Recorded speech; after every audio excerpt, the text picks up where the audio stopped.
आज मैं आपके लिए केक की ऐसी रेसिपी लेकर आई हूँ जिसमें ना किसी ओवन की ज़रूरत है ना किसी मशीन की ज़रूरत है। मतलब कि सारी मिक्सिंग हम एक बाउल के अंदर करेंगे। जस्ट 5 मिनट का काम है। 5 मिनट अगर आप निकाल लें तो इतना शानदार केक आपका तैयार हो जाएगा।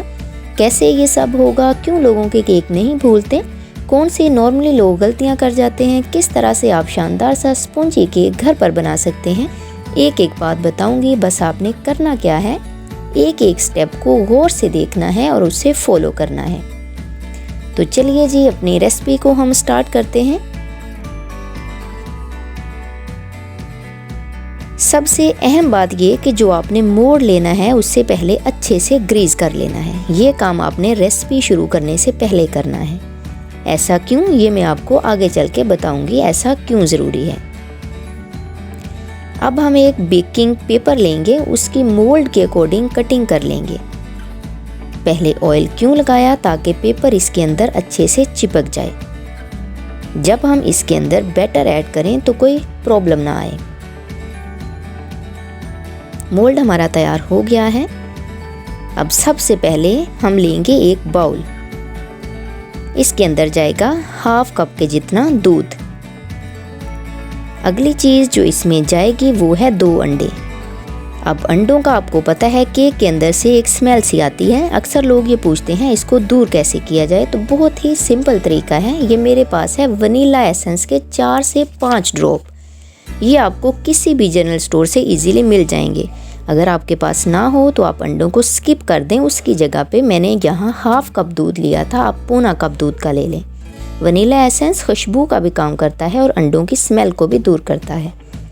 अब अंडों को दूध के अंदर अच्छी तरह मिक्स कर लेंगे। अब मैं इसके अंदर 1/4 कप कुकिंग ऑयल का डाल दूंगी। आप मक्खन भी यूज़ कर सकते हैं। अब मैं इसके अंदर जस्ट 2 चुटकी, मेरे पास था जर्दा कलर, वो मैंने इसमें ऐड कर दिया ताकि इसका कलर दिखने में खूबसूरत लगे।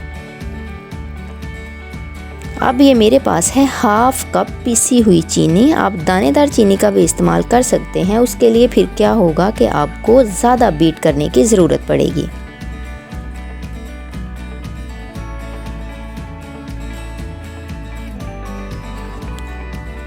अब यहाँ पे हम 1 कप मैदे को इसके अंदर छान कर डालेंगे। छानना बहुत ज़रूरी है। इससे क्या होता है कि मिक्सिंग बहुत अच्छी हो जाती है। अब मेरे पास है 1 टेबलस्पून बेकिंग पाउडर, वो मैं इसमें ऐड कर दूंगी। यहाँ पर हम बेकिंग सोडा नहीं, बेकिंग पाउडर का इस्तेमाल कर रहे हैं। यहाँ पे लोग नॉर्मली ये गलती कर जाते हैं, जिससे प्रॉब्लम होती है। वो क्या है, जब आपने मैदे को इसके अंदर डाल देना है तो इसके बाद फ़ौरन से मिक्सिंग करनी है। यहाँ पे आप वेट नहीं कर सकते, नहीं तो मैदे की गुठलियाँ बन जाती हैं, लम्स आ जाते हैं जो बाद में मिक्स नहीं होते।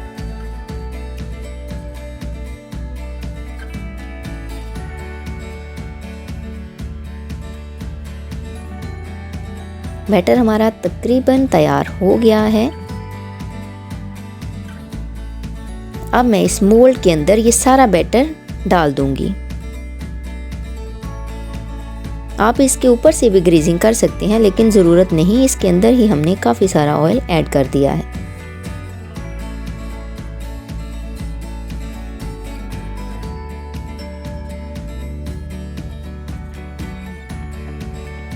अब इस मोल्ड को थोड़ा सा हिला देंगे ताकि ये सारा बैटर हमारा नीचे अच्छी तरह बैठ जाए।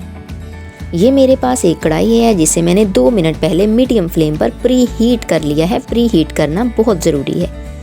अब इसके अंदर ये मोल्ड रखकर 1 घंटा लो से भी लो फ्लेम पर छोड़ देंगे। टाइम कम ज़्यादा हो सकता है, 1/4 घंटा भी लग सकता है, 1.5 घंटा भी लग सकता है। इस केक को चेक कैसे करना है, जब आपको लगे कि केक हमारा पक गया है, एक स्लाई इसके अंदर ऐसे डालें और देखें ये बिल्कुल ड्राई है, इट मीन कि हमारा केक तैयार हो गया है। इसको बाहर निकाल के पहले ठंडा करेंगे, फिर इसकी कटिंग करेंगे। अब मैं आपको इसका बेकिंग पेपर उतार कर दिखाती हूँ कि इसकी लुक कैसी आई है। तो देखें जी कितना खूबसूरत सा केक तैयार हो गया है। हमने जो जर्दा कलर ऐड किया था उसका कलर देखें कितना खूबसूरत आया है। अब कटिंग करके आपने इसको फ़ौरन से नहीं खाना, कम से कम 2 घंटे रखने के बाद खाना है। अभी आपको ऐसे लगेगा जैसे अभी अंदर से कच्चापन आपको फील होगा। अगर आपको लगता है मैंने कुछ आपको अच्छा सिखाया है तो मेरे चैनल को सब्सक्राइब कर दें और नीचे दिए गए लाइक के बटन को ज़रूर प्रेस किया करें।